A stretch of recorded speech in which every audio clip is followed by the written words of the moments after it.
Dr. Garcia, Pamela, Dr. Jones, and Dr. From the lawsuit filed, and I like that. We got our lows and our highs, and we fight that. I don't like that. I'll become. We're going to get started in just a few minutes. I just need to make sure that you have your cameras on, and then we're trying to get it on screen here in the room. Thank you so much for joining us.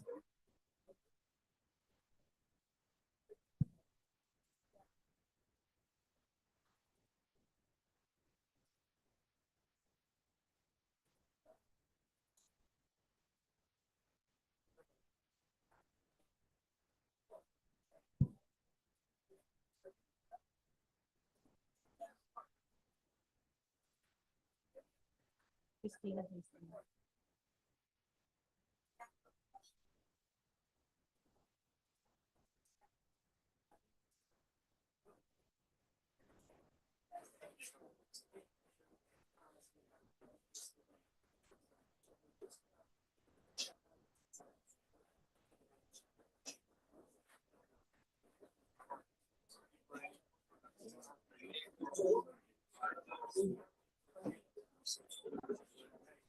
Mm-hmm. Oh, perfect. Okay. All right. That's great. Perfect. Thank you. Okay, we're about to get started. Thank you.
Session on alliances. I am going to introduce our speakers, both those who are here in person on the stage, as well as those that we have on the screen who are joining us virtually. So we have Dr. Trina Fletcher, who is here with us from the University of Arkansas Pine Bluff. She is one of the associate deans there for their School of Technology. Over here to my left, we have Dr. Chris Carr, who is Associate Dean of the School of Engineering at George Mason University. And we have Geraldine Gooding, who is the Director of Engineering Education and Outreach for the American Society for Mechanical Engineers. On the screen, we have Dr. Pamela Garza, who is the Director of Global Engagement for HACU, which is the Hispanic Association of Colleges and Universities. We have Dr. Kimberly Jones, who is the new Dean of Engineering at Howard University. And we have Dr. Christina Hastings, who is at Prairie View University, the assistant to the Dean, Pam Obioman. And this particular session is on alliances. How can we think about the ways that our universities, the ways that our organizations can utilize and connect with LACCEI. How can LACCEI be of service to you? How can we work together? How can we have collaborations?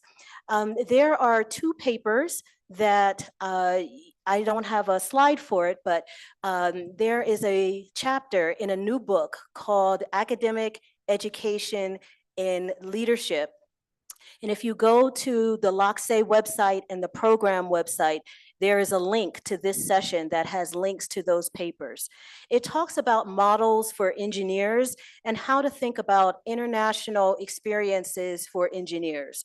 We invite you, for example, to have your students come to the LACCEI conference so that they can build up their international engineering acumen and their global acumen. There are other conferences such as IFES for the World Engineering Education Forum as an example, but we're talking today about how we can also engage with LACCEI. So that paper does talk about that, and there are people from LACCEI who were some of the authors of that paper. And there was also a paper that was produced by the think tank at Georgetown University. And that particular paper was talking about particularly students from Latin America and how many of the universities in Latin America are starting to have more and more production of engineers, and how we need to make sure that we are integrating and connecting them in the workforce. So our speakers particularly are going to talk about, in the American context, we have a designation called MSIs, or Minority Serving Institutions. They're going to talk a little bit about that and how we can have more synergies, more connections, and more collaborations. And so they're going to give, Dr. Fletcher, Dr. Carr, and Dr. Gooding are going to start us off with some short presentations, and then I'm going to ask our virtual speakers if they have anything that they would like to share about their organizations on behalf of this roundtable, and then maybe some thoughts related to how we might think about some collaborations going forward. This will give us an opportunity to also have connections and questions from you in the audience. You may have some ideas. We will be taking notes. Dr. Fletcher and Dr. Carr are going to help us with a report. And so we will have a report that will come from this session that you'll be able to read later, that will be part of LACCEI going forward. So I will turn it over now to Dr. Fletcher. And again, thank you all for being here, and thank you to our virtual guests, Dr. Garza, Dr. Jones, and Dr. Hastings, for being with us today.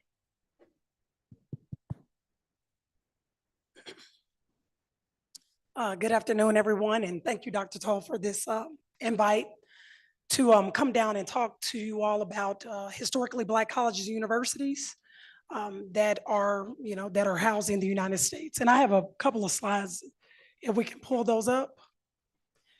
So as she mentioned, I'm the Associate Dean for the School of Arts and Sciences at the University of Arkansas at Pine Bluff, which is my alma mater, where I graduated from. It's considered a historically Black college and university. Prior to getting there about 4 months ago, I actually spent 7 years at Florida International University in Miami, which a lot of you may be familiar with. And so a lot of my work was able to grow in a unique way as it relates to understanding international collaborations and relationships. And I'll talk just a little bit about that. But we can go ahead and go to the next slide. There's a clicker. So with this next slide, one of the things that I always try to make sure that I do, you can go back to the previous one, is explain HBCUs, because I think from my experience in the States, there are a lot of individuals who do not understand the history behind historically Black colleges and universities. If you look at the slave trade map, right? Because a lot of folks will say a lot of the HBCUs are centered in the southern part of the United States, and that is directly tied to the slave trade movement. And I always make sure I share with people and let them know that historically Black college universities were founded because by law, Black Americans, African Americans, could not attend predominantly white institutions, right? And like my alma mater just turned 150 years old. So most of the HBCUs, over 90%, still exist. They're still open, even though students of all backgrounds can go to where, college wherever they want to go. And so I think it speaks very proudly and loudly about the impact that these institutions are having still to this day. We can go to the next slide. Oh, okay, perfect. Okay. And over the past 20 years, I just wanted to point this out, that there's been a lot of attention, a lot of positive media, primarily social media. But when President Barack Obama and First Lady Michelle Obama were in office, they made a point to speak at 4 commencements every year, and 2 were always HBCUs. And that really took this conversation of what exactly is happening at these institutions that's going well, that we can learn from a US higher education standpoint, in a way that hadn't historically been taken advantage of. And so I wanted to highlight that. And the fact that I believe their work, their commitment to the institutions really led to this particular report. And I was so excited to see that the National Academies of Science, Engineering, and Math, they're at the forefront as far as research that comes out, that institutions from the Ivy Leagues to all the MSIs pay attention to the research and what they say. And so this was a groundbreaking report. As Dr. Toll mentioned, MSIs cover all minority serving institutions, but me and my team wanted to really see what they were saying about HBCUs. So we analyzed their report, and what we found is that there were key things that they mentioned in that report that the US, from a STEM workforce standpoint, were not taking advantage of with these particular institutions. And in the context of this conference, I wanted to make sure that I pointed out that they did talk about international impact and implications.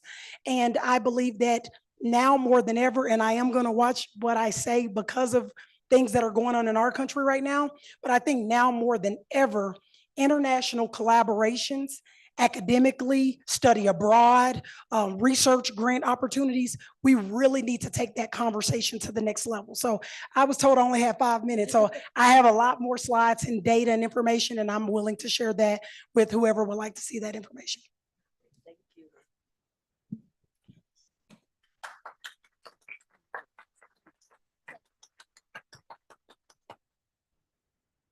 Good afternoon. You all enjoy lunch? So it's like, hopefully we'll be able to keep you all awake for the next rest of this hour in this session. I'm Dr. Chris Carr, and I serve as the Associate Dean at George Mason University and Professor of Practice. My conversation is going to very much piggyback on Dr. Fletcher's, but we're going to have I'm going to challenge myself, and I'm going to be a little risque in that we're going to have a conversation what my community would call, it's an inside the house conversation, or dentro de la casa, right? Did I get that right?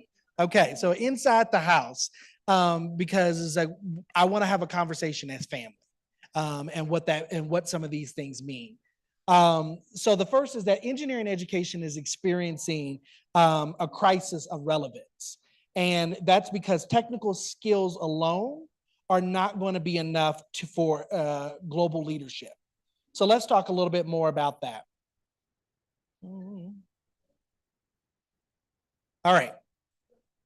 So the sudden discovery of engineering needs ethical, cultural, and justice perspectives is not new to things like HBCUs and MSIs. I use pictures as my part of my lecture because I find that it was like my students very, very rarely can read all of the data on the screen and pay attention to me.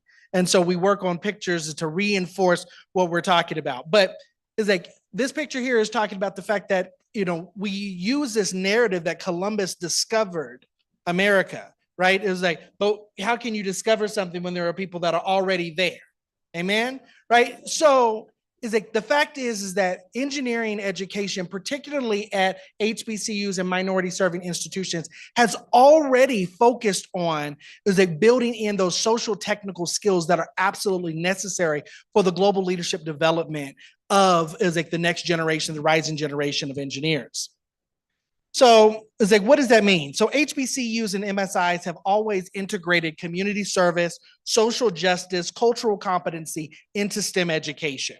These institutions understood that marginalized communities are the first and the hardest hit by things like climate change, insufficient funding, right? Is like we know is like who ends up getting impacted, right? Is like even in engineering crises, who are the communities that end up hurt, right? Is like just to use the United States as an example, Flint, Michigan, was a space where largely African American communities were impacted by poor engineering. New Orleans and the levee systems, Miami's condo crisis, at Trina's former institution, the bridge collapse at Florida International, right? We know which communities end up being harmed most by bad engineering work and bad engineering policies. So with that, we have to look at what our institutions are doing because we actually already have the answers. I look at institutions like Tuskegee and their agricultural innovations, Xavier University's focus on community health, University of Texas at El Paso's border engineering solutions, right? Is like while predominantly white institutions are scrambling to add ethics modules and things like that, try to have these conversations with their students. HBCUs and MSIs have been having that for a long time. Let's see if I get this right. That's the predominantly white institution scrambling. Is like in the United States, is like DEI is under attack, right? It was like it is very much is like on the assault, and these policy threats threaten rollbacks of progress, but also create opportunities. And this is where we come into having an asset-based mindset on how we approach things. Instead of just saying, woe is me, right? Is like, this is happening and it's hurtful. What we know about minoritized communities is that we're resilient and we know how to build from hurt, right? And so this is one of the opportunities that we have as a mission-driven institution. And that leads us into what some of these international shifts are looking like. In the United States, there's going to be a pullback from recruiting students from places like Asia and South Asia. But what does that mean? Is like when we have collaborative partnerships with places like Latin America and the Caribbean. How can this be an opportunity for us to really think about growing some of these partnerships that Dr. Fletcher just mentioned? Additionally, is like we have to talk about the AI revolution.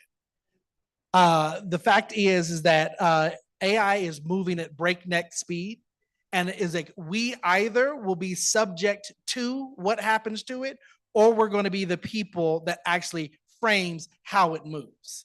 And so that social awareness campaign is going to be really important because the public scrutiny of tech actually demands for engineers to have more social consciousness. So why do I keep talking about this? Why am I saying that this is important? Well, these are the global leaders is like that a lot of people will say, oh, that's who I want to be. That's who I take as an example, right? Is like, and we can get beyond the politics of them. But the reality is that 1/3 of Fortune 500 CEOs have engineering backgrounds. We're the leaders of companies. We're the leaders of organizations. And yet we think that our role is just is like doing something around differential equations or heat transfer. Absolutely not. It's like our role is in the societal development, and Latin America and the Caribbean face unique engineering challenges that require culturally competent solutions, right? Is like for some of the countries that you all are coming from, recognizing is like that outside influences have built your entire grid structures. What does that mean long term, right? Is like if we're developing and growing the rising generation of engineers, homegrown talent that can be able to take over these things, you have more control over your own destiny. So I bring this up because is like as a community is like we're talking about HBCUs and MSI, but this is also the conversation about the Caribbean and Latin American countries and how we need to unite. Our opportunities for global partnerships, things like leveraging LACCEI. I brought 5 of my students, wave students. I brought 5 of my students to this conference, and a big part of that is because I want them to not only be able to see a global world, because there are narratives out there that make it seem like everything that's happening in America is the only way of doing things. But more importantly, I want them to know that there is a world beyond George Mason. I want them to know that, and I want your students to know that. And those collective partnerships and engagements are absolutely critical. Okay. So, as my mom would say, I'm starting to preach to the choir. So, with that, we note that HBCUs and MSIs are engaged with this technology that is advancing faster. But if we don't take this window for influence, if we don't think about what collective impact it looks like, we're going to be left behind. And once again, it was like the communities that were oppressive to us will have tools that will continue to oppress us. So we have to get more on board with that. So I'm going to ask you all to do an activity with me. Close your eyes, everybody online, close your eyes as well. And I want you to imagine engineering solutions that are designed by people who understand oppression, community, and resilience. I want you to picture global infrastructure projects led by engineers who center environmental and social justice. I want you to envision AI systems built by teams that include voices from historically marginalized communities. I know that's the world that I want to live in. And it's because it's not just about fixing engineering education, it's about using our collective power to build a more just world.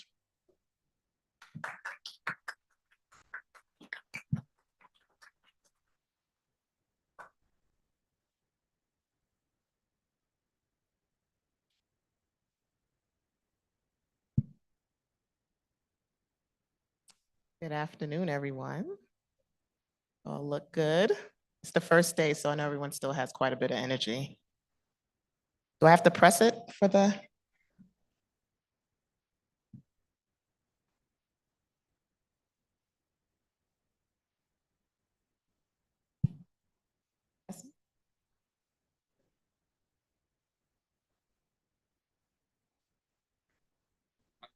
There we go. All right, good afternoon. I'm a soft speaker, so I have to speak a little louder. Good afternoon, everyone. I'm Dr. Geraldine Gooding, and I am the Director of Engineering Education and Outreach at the American Society of Mechanical Engineers. And ASME has, if you haven't heard of it, has a diverse portfolio of programs for faculty, students, and early career engineers.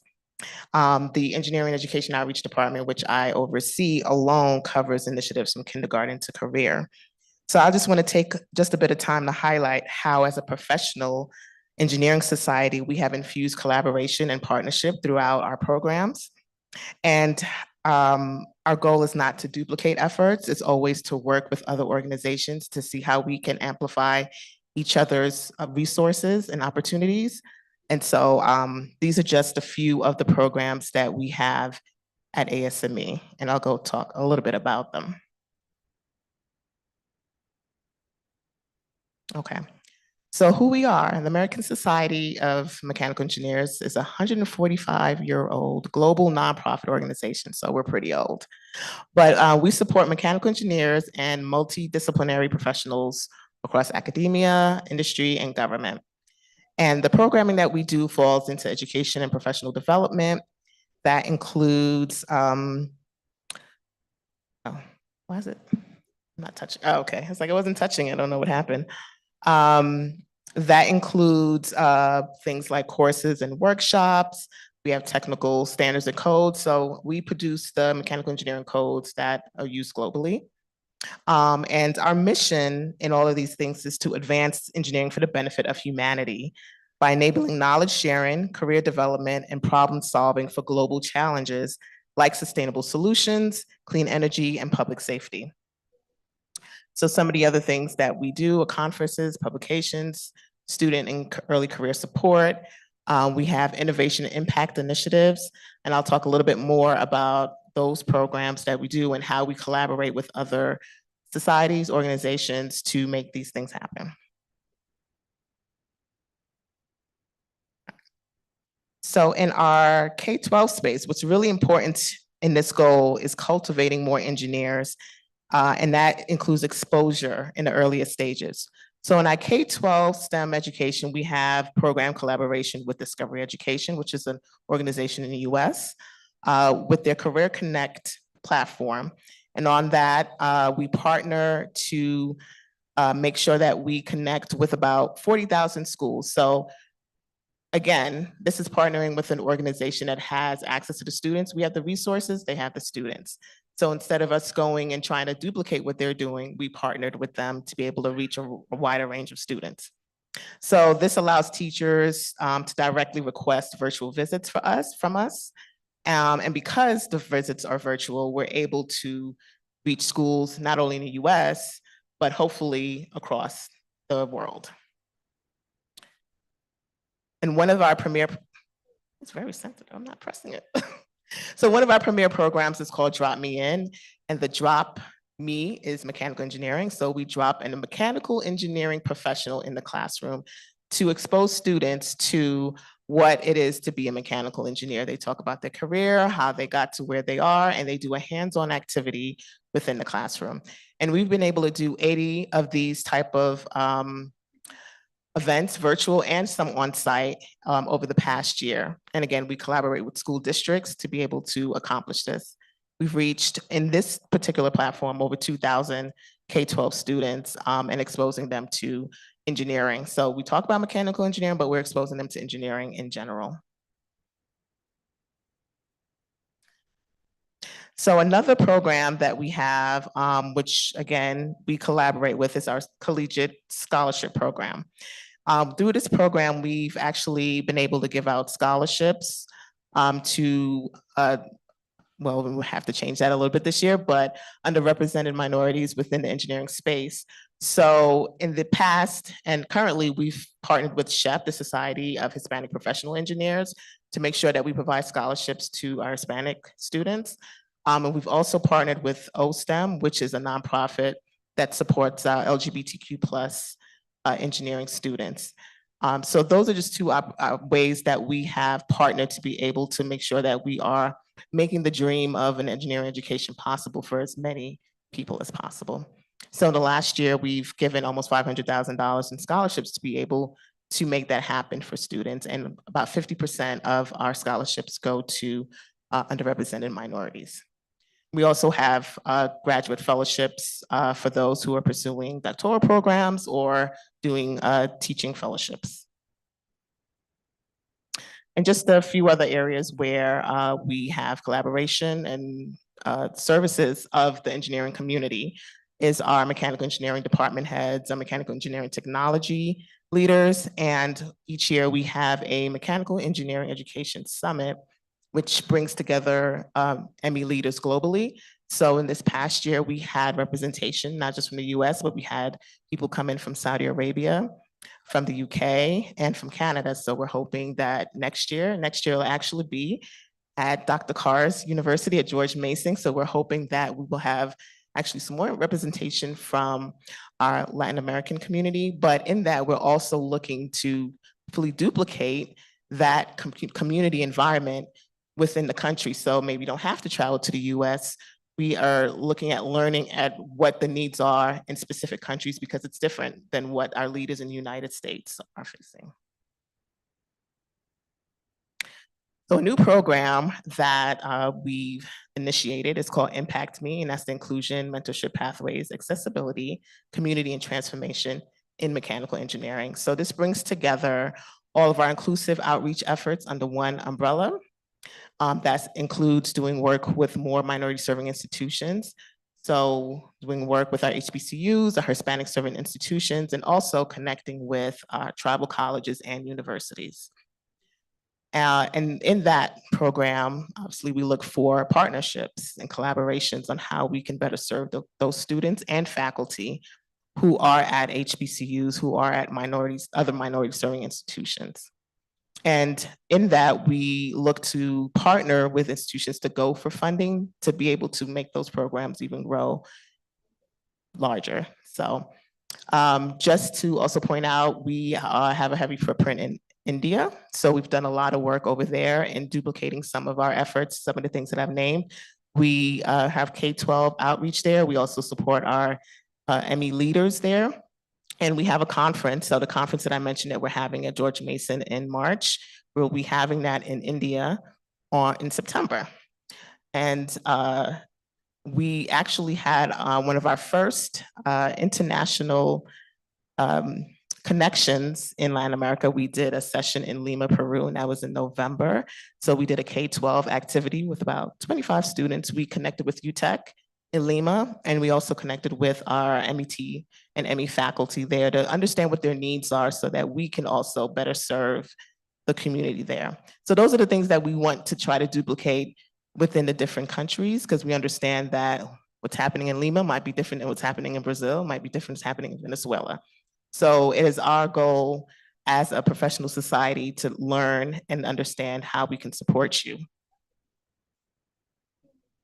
And it's just a list of other programs that we have and opportunities for collaboration where we would love to be able to connect with other universities, not just in the US, but other professional societies as well. ABET is here. We do the ABET evaluations for universities in the United States and abroad.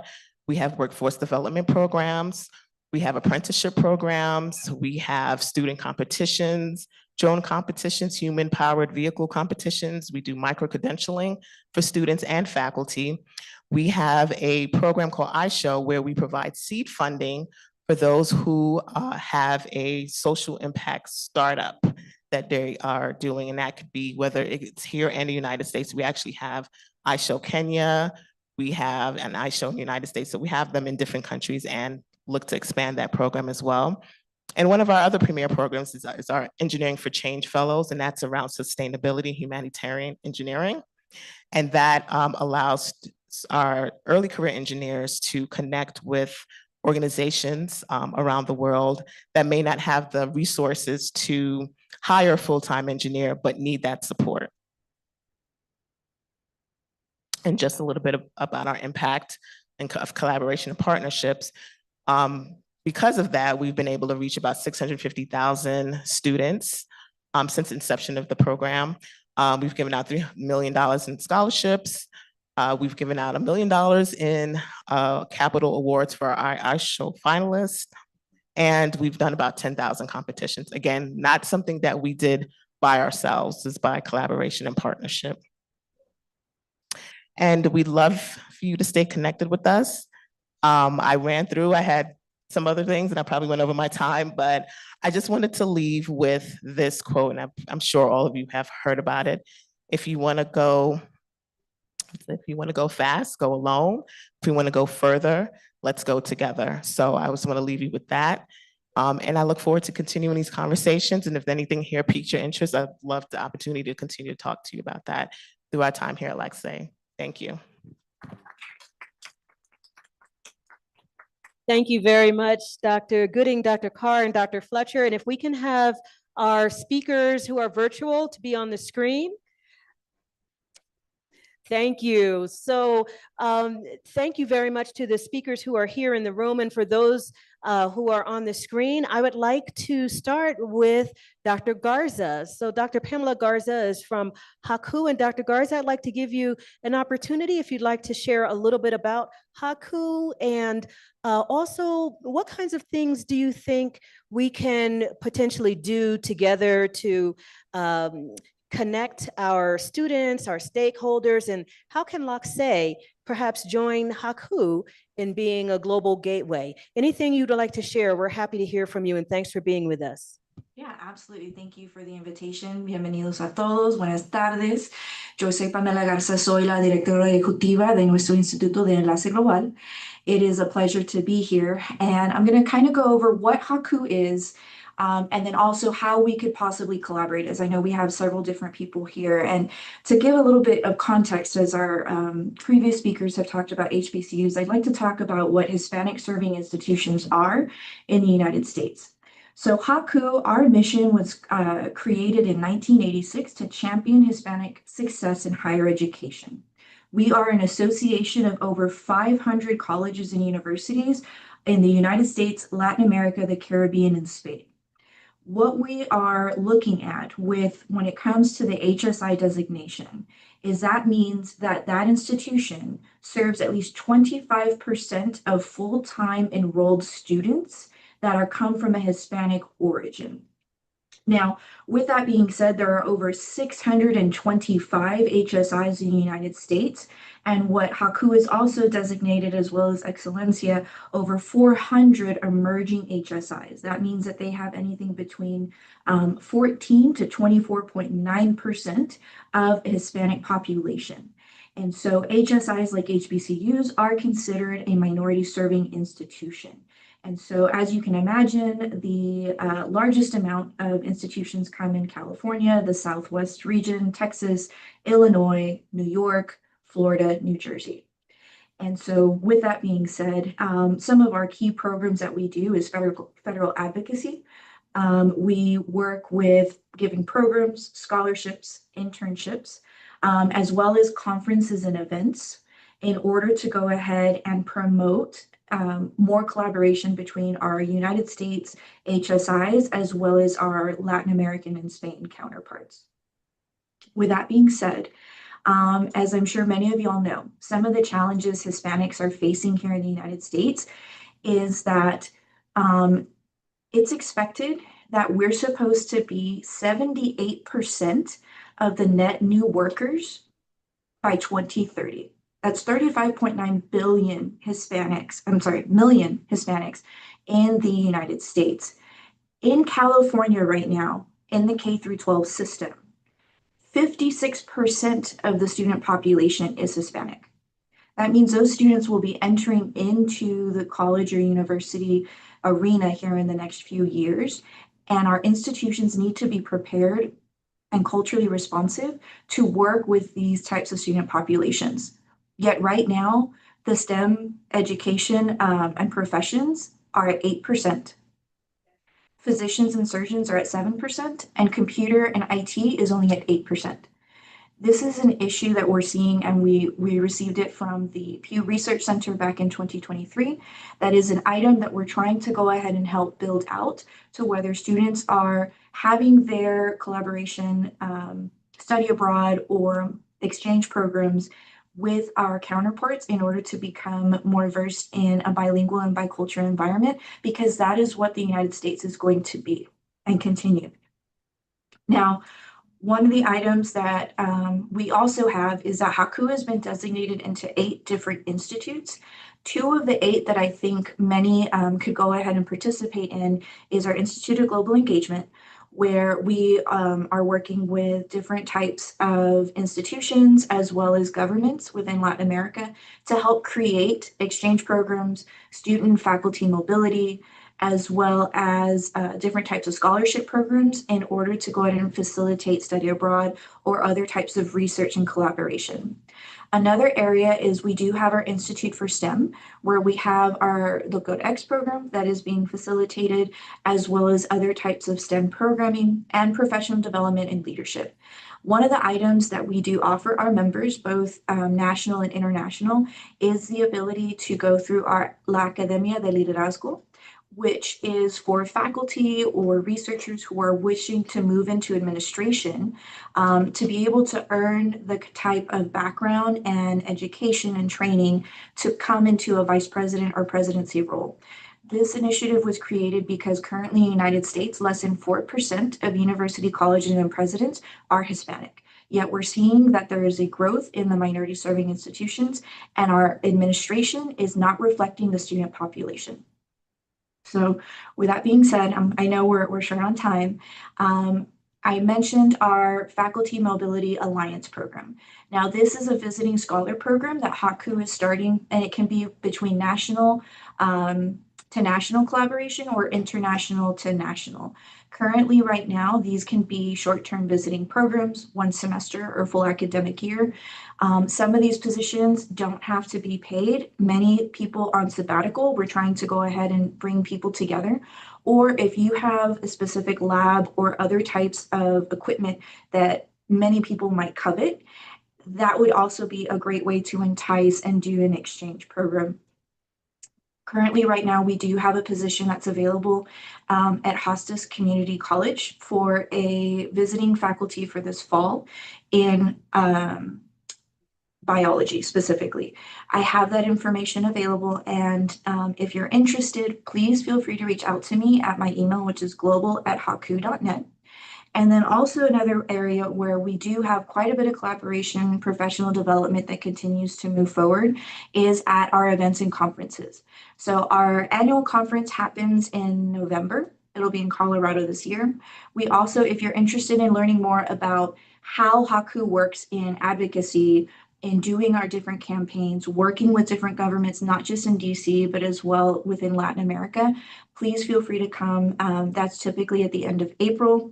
And then we'll also be having what's our international conference. And this is where we have institutions from all over the world come and present.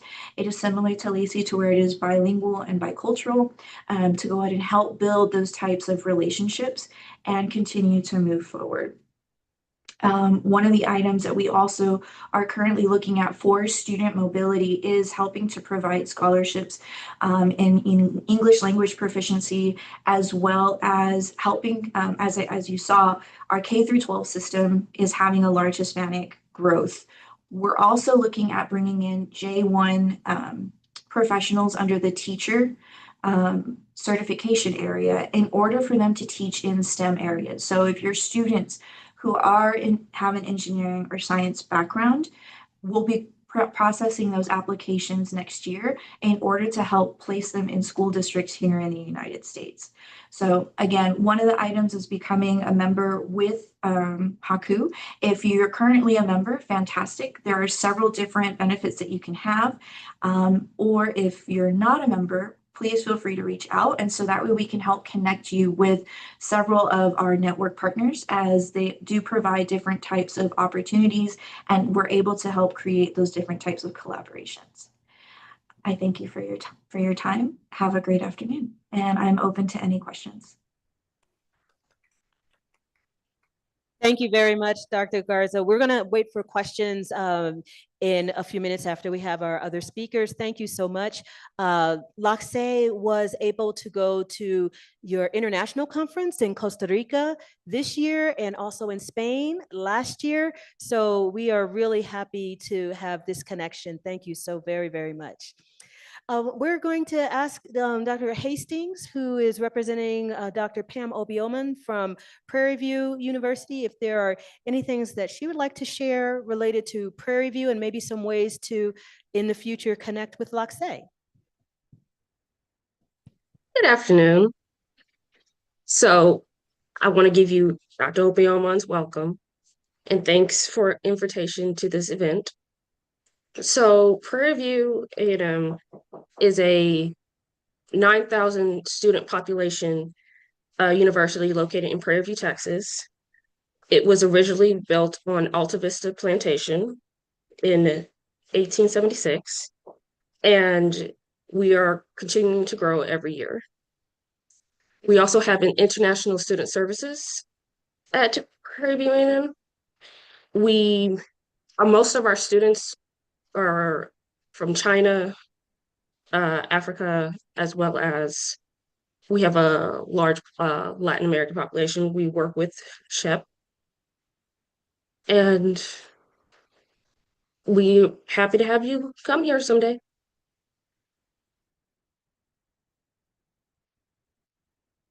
Okay, thank you very much. And for SHIP, for those of you who don't know about SHIP, SHIP is the Society for Hispanic Professional Engineers. So thank you very much. And thank you for sitting in for Dean Obioman. Appreciate it. And next we have Dr. Jones. Dr. Kimberly Jones is the new Dean of Engineering at Howard University in Washington, DC. And I know that she left a National Science Foundation review panel that she was on today in order to participate with us online. So Dr. Jones, thanks for being here. Please feel free if you'd like to share a little bit about Howard University, and also how you might like to engage. I know that one of your colleagues was at the conference last year in Costa Rica. So please feel free, and thanks for joining. Thank you so much for the opportunity to participate virtually on this panel today. And as Dr. Tull said, well, she didn't say this, but she and I go way back. So I am very excited to be here virtually and hopefully become a strong partner or deepen Howard's partnership with LACCEI. And my colleague, we could not send a representative to Mexico this year, but I am looking forward to extending and deepening our partnership. And as Dr. Tull said, I'm the new Dean of the College of Engineering and Architecture. So I'd like to just say a few words just about Howard in general. Howard University is a private, historically Black, federal charter research university.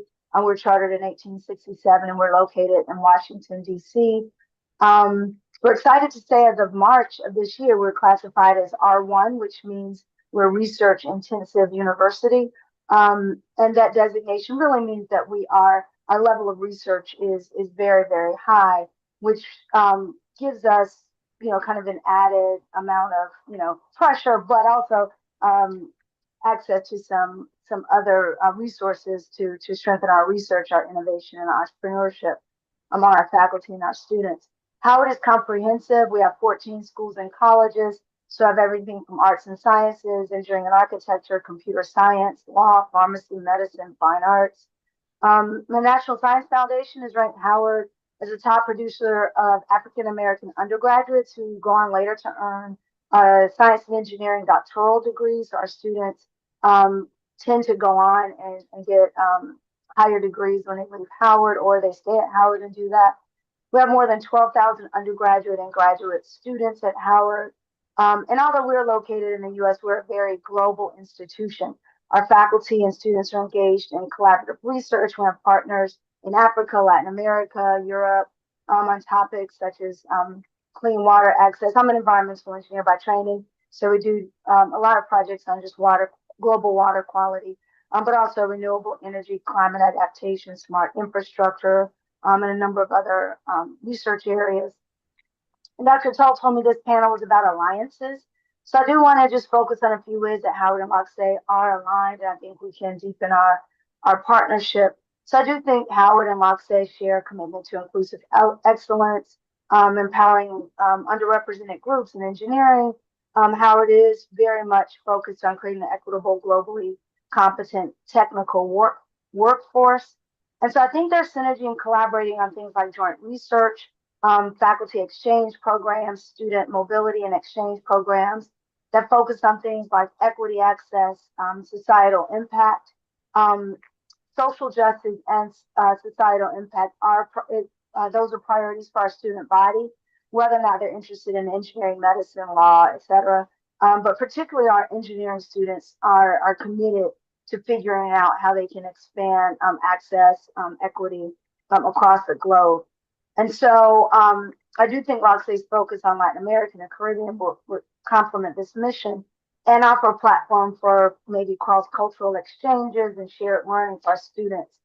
As the new dean, I would really like to expand our students' exposure to exchange programs. Historically, our engineering and architecture students, because of our relatively constrained curriculum, our students have expressed an interest to be able to do more exchange programs, and I will have charged the faculty to try to figure out how we can introduce that into our curriculum so that it is not as constrained and allows some flexibility for our students to go and participate in these exchange programs. But also I think there are opportunities in joint capstone projects, but also things like virtual global classrooms to connect our students and faculty with peers all across the Americas.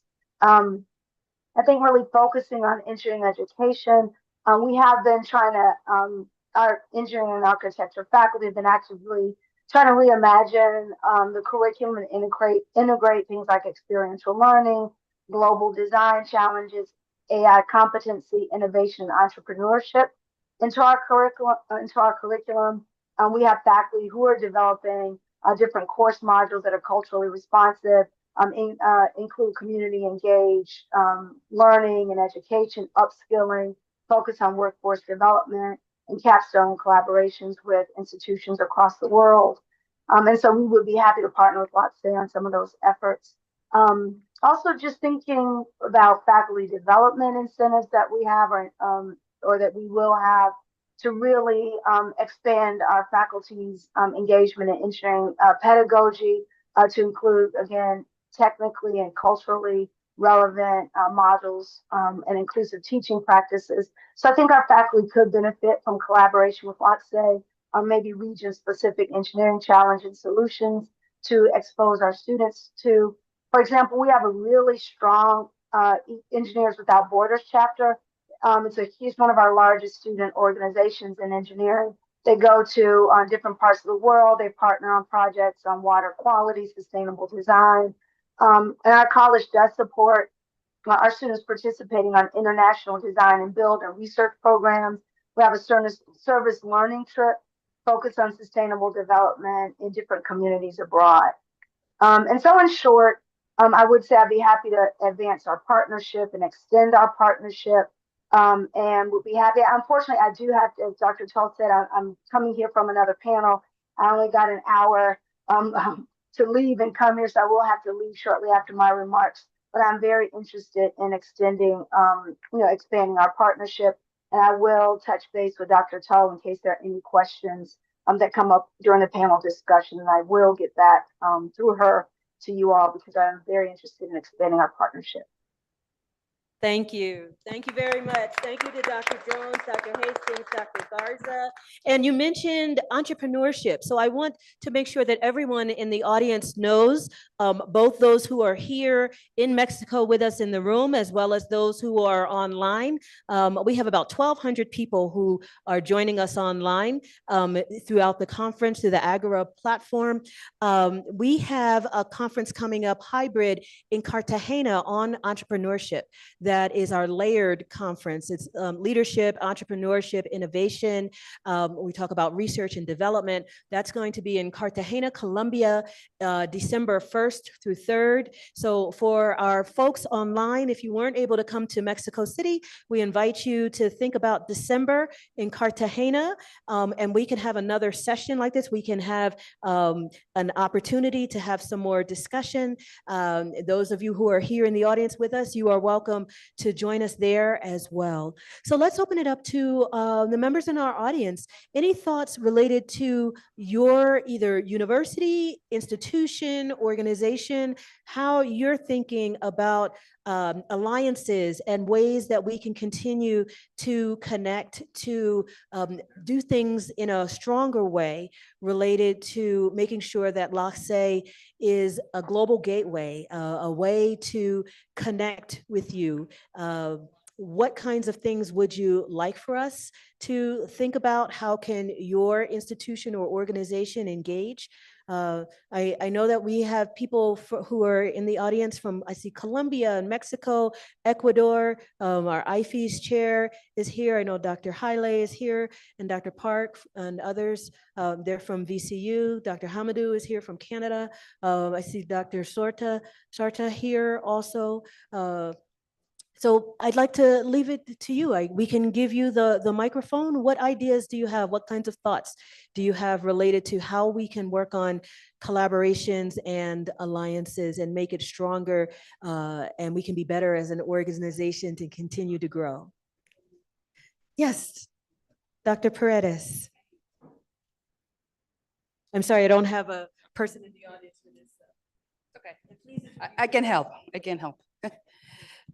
English or Spanish? Doesn't matter? It doesn't matter. Doesn't matter? Okay. Is that okay with you in Spanish? Yeah, okay. Bueno, buenas tardes.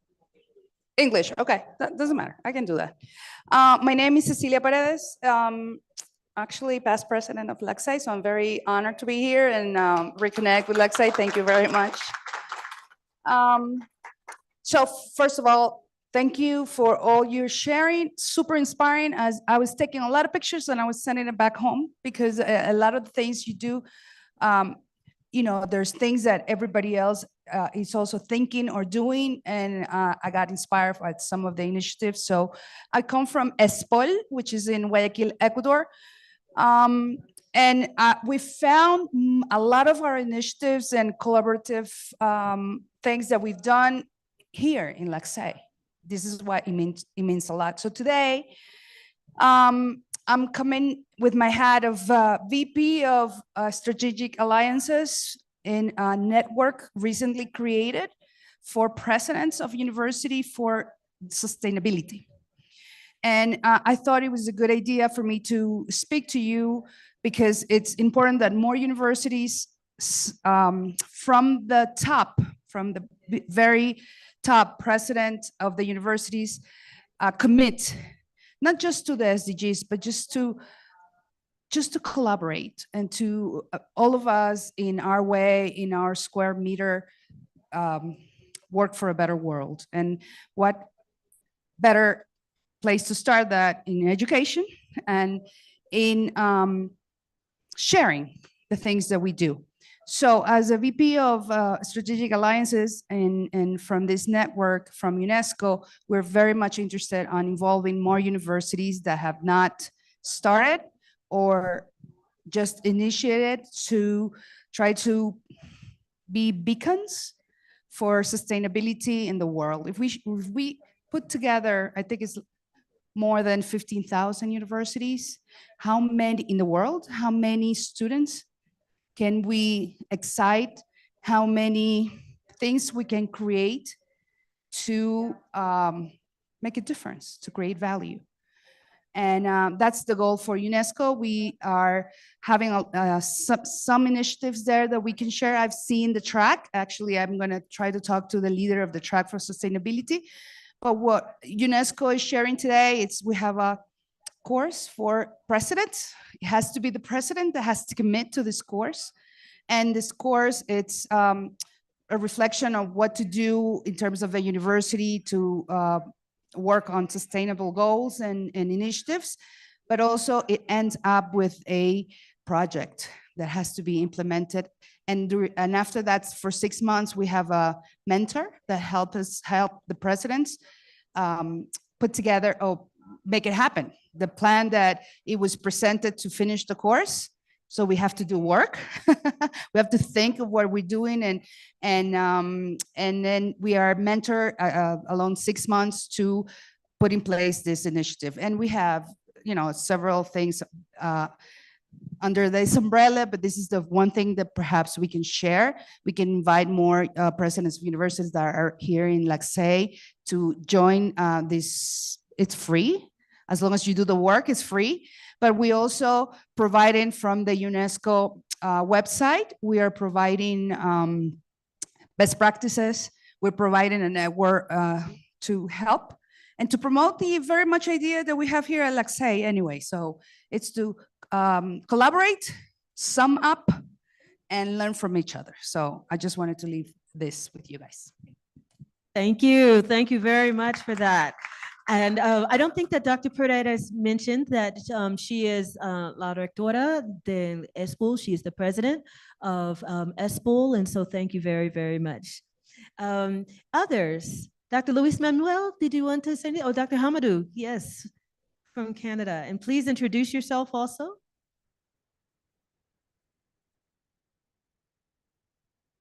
Thank you very much. I'm Amadou Salia Hassan. I'm retired professor for Teluk University in Montreal, Canada, but still associate professor there.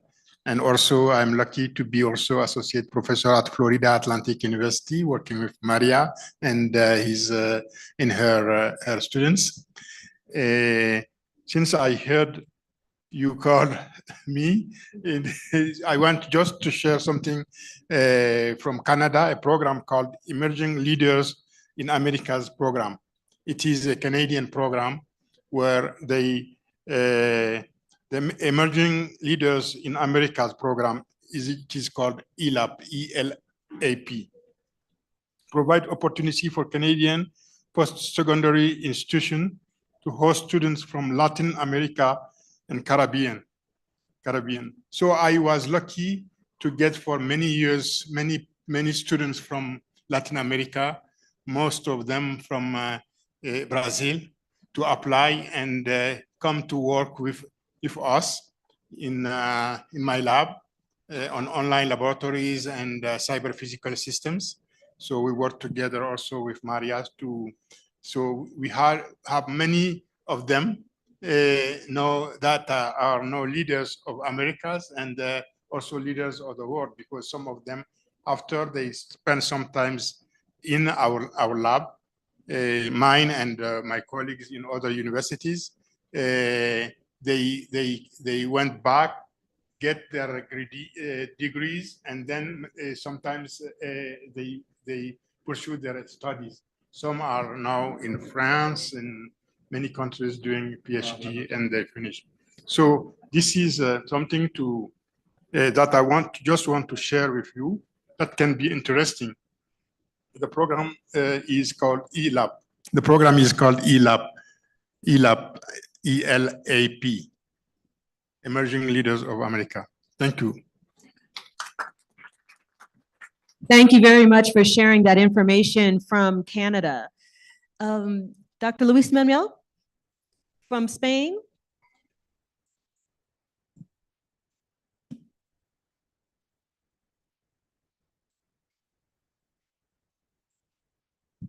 Hello, good afternoon. Well, at this moment, I am president of IFES, that is the International Federation of Engineering Education Societies. My previous background comes from CEFI. I have been involved in CEFI, that is the European Society for Engineering Education, for a number of years. The executive board, I have been vice president of CEFI for 7 years. It was 4 years period, later 3 years period. And I do think that these societies are very useful, above all at the regional level. I mean, CEFI at the European level, LACCEI in this level, American Society, the Chinese, the African, because there is a lot of trade, usually with your neighbors.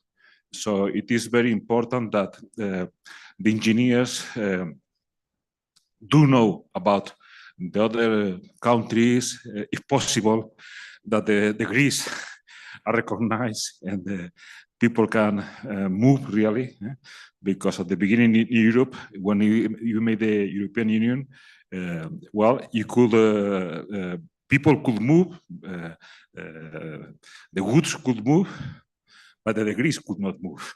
So somebody from Spain could go to Italy, but the degree remained in Spain. It was and it is still not totally solved. It's a lengthy period till your degrees are recognized, and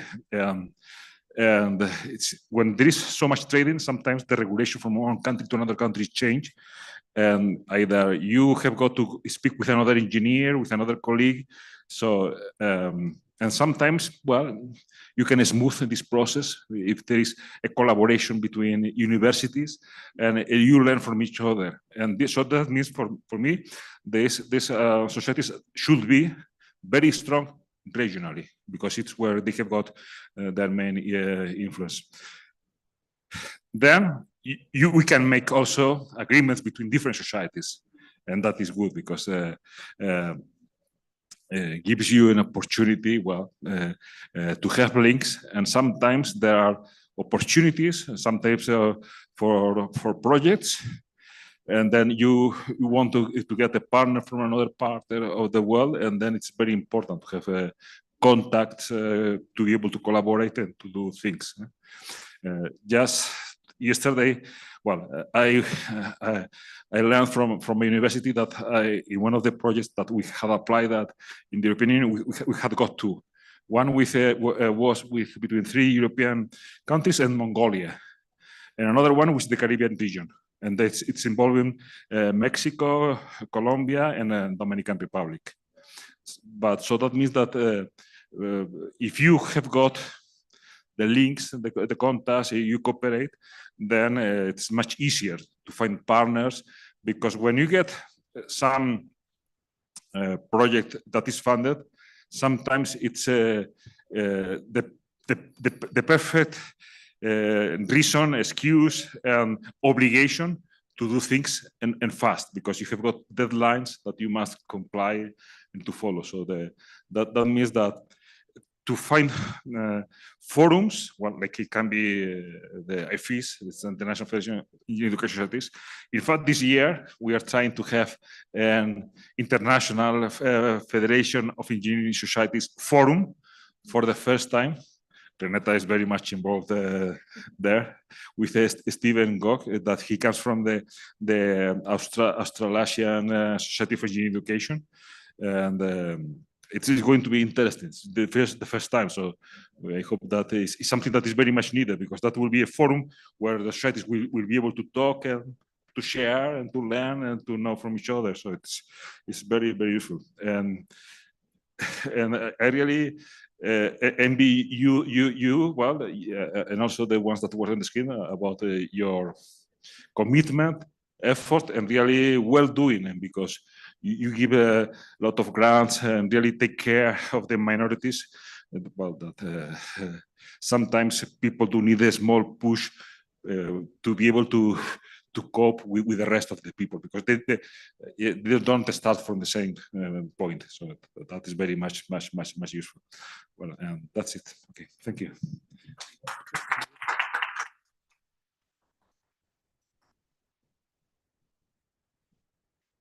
I'm Mariela Rondo Petri, Executive Director of LACCEI, and I'm very excited to see HBCUs collaborating with LACCEI here, and also the HACUs.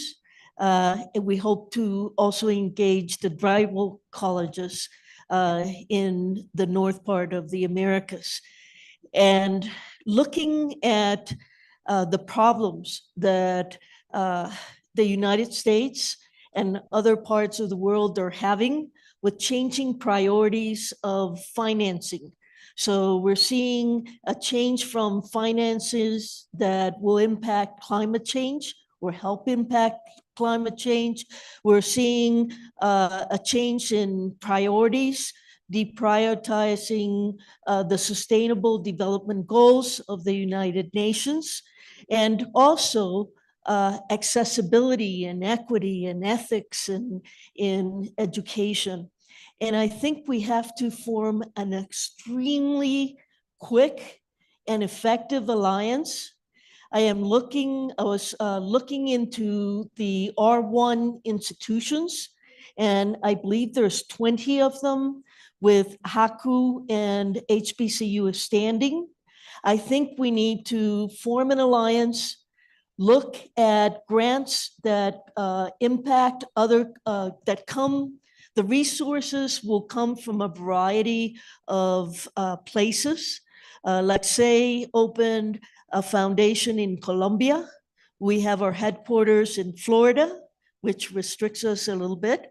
And we're opening up this year a campus in the University of Tarbes in France, with the idea that France still is giving funds for educational initiatives. And also we can ask directly as a group for funding from the European Union. Now their funds typically do not include the United States, but we can also look at partnering with Canada and other parts and continue to thrive as we have been doing, but do it with more gusto and more intention. So we have an intentionality that if something negative happens to impact, then like you had said, together, we can show the world where the next global engineers are coming from, because we're the ones that are multicultural and understand how to deal with the needs of our minorities and make this a very better world in being obstinate and stubborn and determined that our priorities are not going to change. So thank you. Thank you, Dr. Maria. Are there other questions or comments that anyone would like to make from this side? Dr. Haile, please. No, because we need to have the translation. So thank you. You know, I was doing a couple of, yeah, sure. My name is David Haile. I serve as a dean for the College of Engineering and Technology at Virginia State University. And Virginia State University is also HBCU. So I was jotting a couple of points while the panelists were talking, and this is just for them maybe to respond. 10 Thank you for sharing the history of HBCUs. Obviously, HBCUs, their missions are deeply rooted in addressing social injustice and also empowering individuals to become positive, change of positive change in their community, right? So when I look at my own upbringing, I'm from Africa, I'm from Ethiopia. Years ago, when we were working on engineering project, when we were working on senior design type of project, most of our project emanate from real world problem. It is just to address some of those community problems, whether it is clean water, energy, or infrastructure, building better bridges. And because HBCUs have that deep-rooted mission in social change, one of the areas commonality that we have between our HBCUs and the community that we're talking about here, the Latin American, Caribbean, or even African, would be to introduce our students. Mainly we tell them to work on some abstract project. We ask them to work on an extension of research of a faculty. Maybe it is time for us to direct them to this real world social change, social impactful type of problems. I wanted to hear what you think about that. The second one, if you can also address, because this is a community type of approach, one HBCU cannot do this. By the way, the previous speaker, you mentioned about R1. I don't think we need to focus on only R1. We need to focus on all of us. And there is a reason why we are not R1. There is a historical reason, because our focuses were not just promoting research, but promoting the need of our communities. So with that said, how do you see how we can prepare our own community, especially leadership, in having a level of appreciation? Why we have to look at this partnership with Latin American, Caribbean, and African countries. And secondly, because the buy-in has to be by our leadership. It cannot be just us as faculty members, right? The other question that I had, but let's answer that one. Yeah, I think it's a great question. And as I mentioned in my slides very quickly, it's a critical time right now, Maria. I couldn't agree with you more. I do believe we need to get a committee together. I actually like the idea of like the R1 HSIs. I'm not going to get into the HBCU, who's R1 and who's not. There are about 11 other HBCUs who are R2, and 3 of them barely missed it.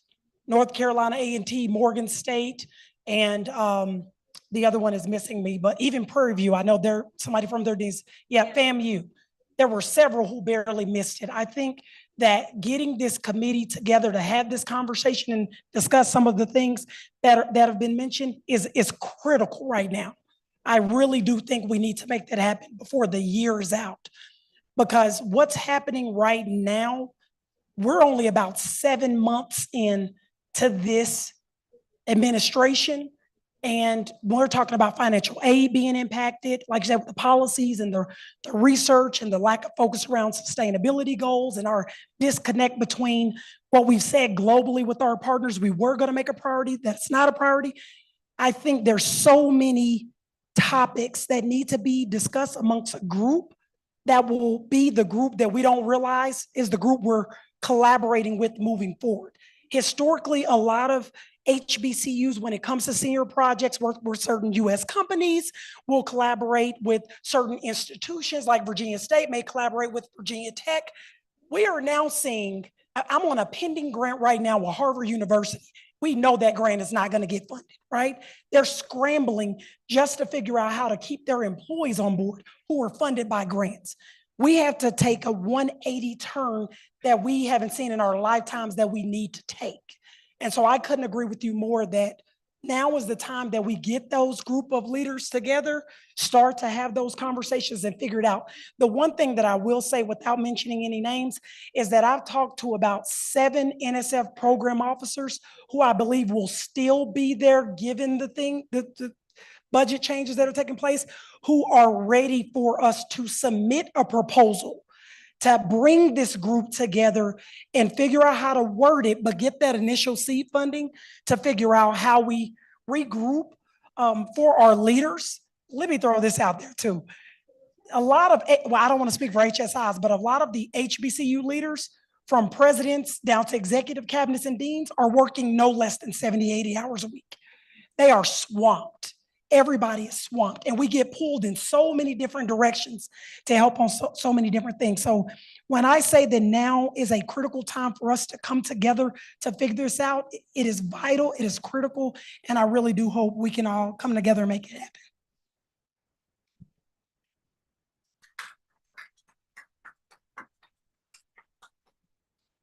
Thank you very much. Thank you for your question, Dr. Haile. Dr. Haile will also be in the plenary on Friday, talking more about different relationships and things that we need to think about in terms of skills for our students. So that will be at the plenary on Friday at 9 a.m.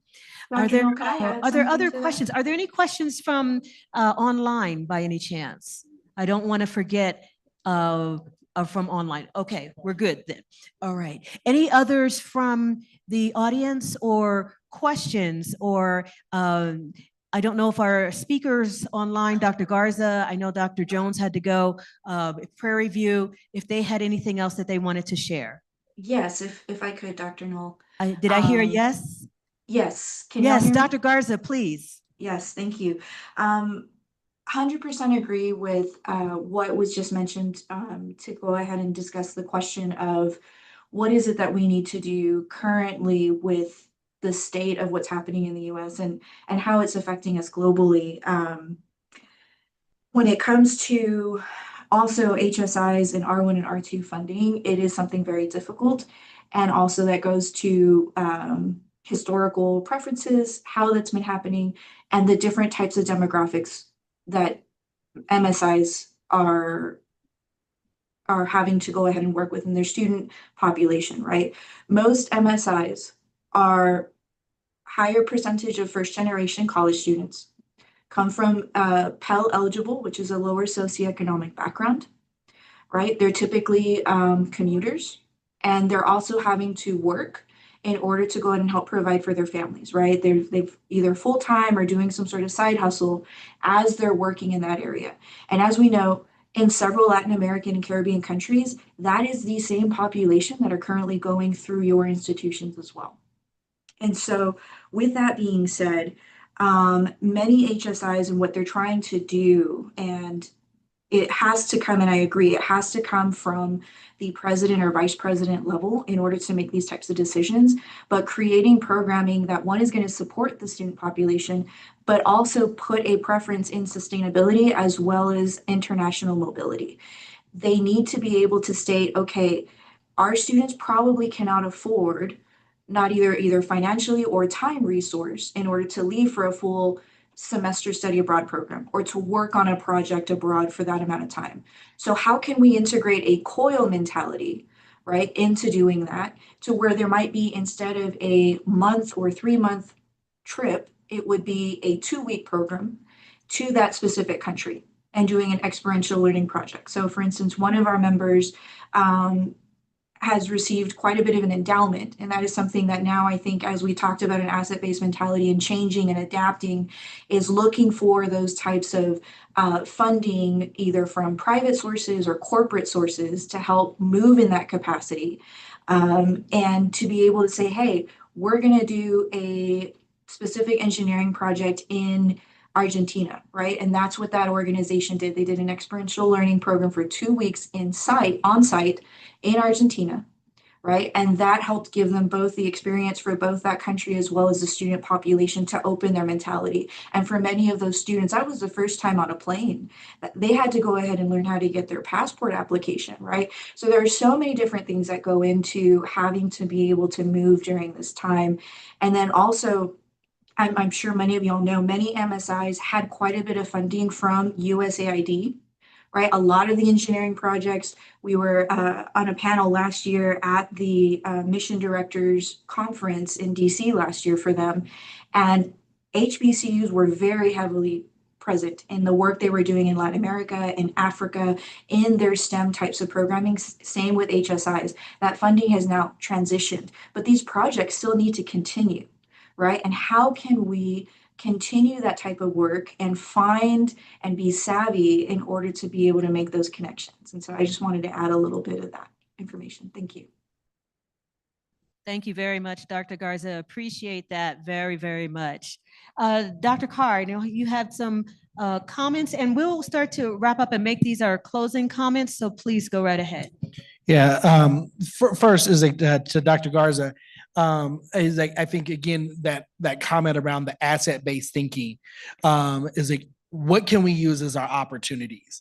And I heard a couple of those mentioned in this room. So I think she stepped out. It was like, they was talking about the UNESCO, it was a program for presidents. It was like, is a person, Dean from VCU, is like, you're talking about the leadership development. Dr. Fletcher and I actually wrote a paper on the race to R1 for so many HBCUs. And it was like really my contribution to that paper was talking about the developmental need of building the capacity of our leaders of these organizations.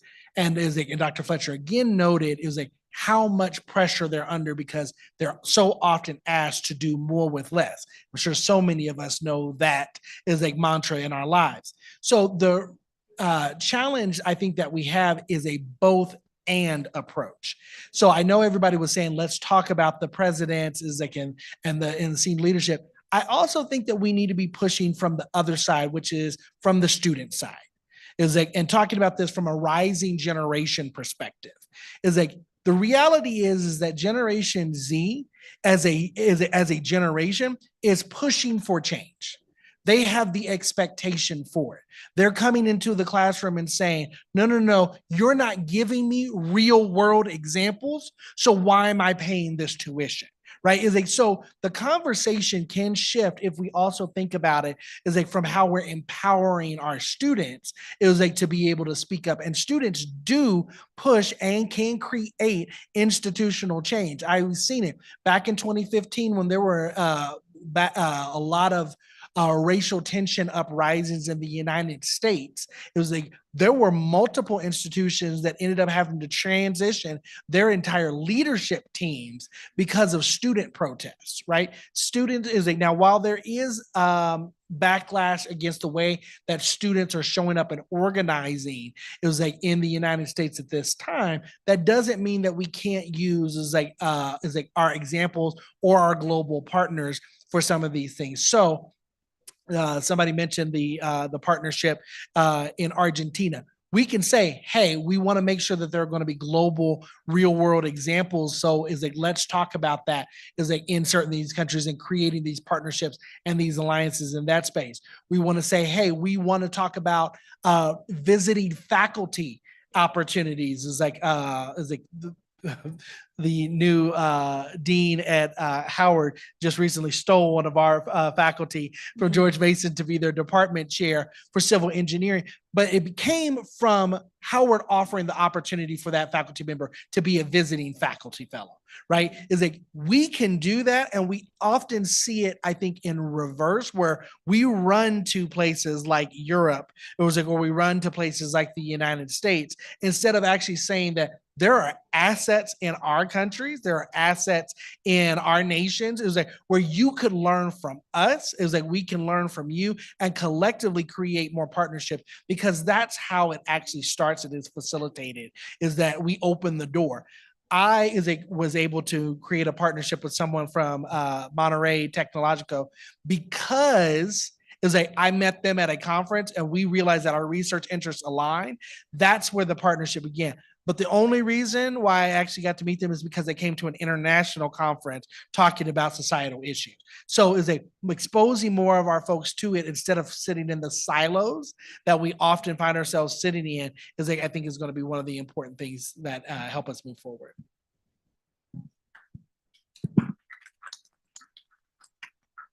Thank you very much, Dr. Carr. Dr. Gooding, did you have any closing comments? If not, it's okay, but. I feel like everything that could be said has been said. I believe that, again, coming from a different perspective as a professional society, we have the opportunity to fill in the gap with the things that are happening now in the US and the decrease in funding and support that's coming in. This is a time that we feel that we need to step up and to be able to support universities in and students, faculty in the need that they have. So again, I think this is an opportunity for, you know, as LACCEI says, you know, connected with universities, but even for society to come together and see how we can be of an even bigger support. So I think this is a great opportunity. And for me, you know, information for me to take back as, you know, working with other engineering disciplines, because I think together there too, that we can even have greater impact. So. Thank you so much, Dr. Gooding. And along that line, Dr. Hamadou, did you have another question? Okay, I saw your hand, and then after that, I'll make some closing comments. Sorry, first I just want to thank the panelists for this interesting international alliance, global collaboration that we are talking about. And I heard a lot of words like Africa and others. And I just want to wear my hat of past vice president of IEEE Educational Society, Educational Society of IEEE Education Society, where we proposed in 2021 something called a Virtual Graduate Study Consortium, where we have standard-based education because we are developing standards, and we have students in the loop with some academics and research centers. And so this can be also where we can get students and get them to get us to answer to some question that was raised, real world problem with industries in the loop. So the other thing is that we had, I think, a project where EFTA project, Maria can, yeah, maybe we can bring it back again. And through also one organization that is not anymore in International Network for Engineering Education. For many years, we work with people with African diaspora. Some are from Howard University and HBCU University. So this to say we have opportunities maybe to bring back what we had and put students in the center of the activities. Thank you, Dr. Hamadou. And on that note, related to students, I'm going to ask anyone who is a student, whether you're undergraduate or graduate student, to meet me in the front of the room after this session for a quick tutorial about some ways that you can engage so that we can hear from you and hear your voices in some of the sessions that are coming up, particularly on Friday when we have the president's session. I have some little tips for you and some things that we're going to talk about. Before we go, I would like to thank those who are online, those who are on the Agora platform. Thank Dr. Garza very much from HACU. I think she's the only one left, but also to thank Prairie View University, Dr. Jones from Howard University, and we have a little gift for our speakers who are on the stage. 1 second, please, and I'm going to get them.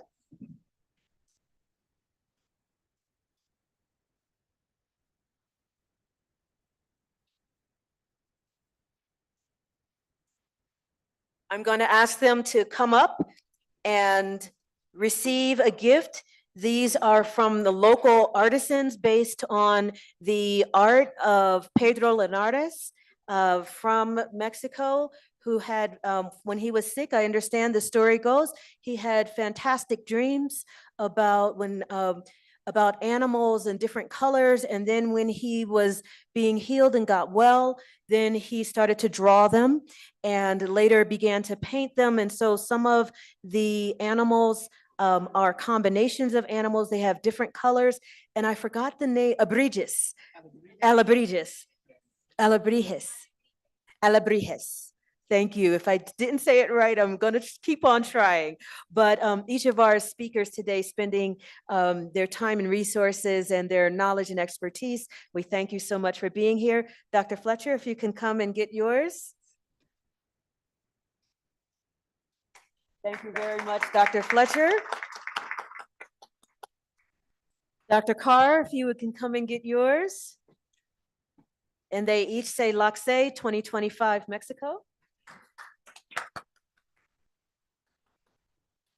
And Dr. Gooding, if you can come and get yours. And for travel, the tails or the wings do come off so that they're not going to get broken in your luggage. Thank you very much. That's going to end our session. Thank you so much to all of you for being here, for your thoughts and your engagement. And if you'd like to spend some more time talking with our speakers, they have probably a little bit of time to talk in the front. Please do that. And I will meet the students over here in the front first two rows. Thank you so much, everyone. Our session is adjourned.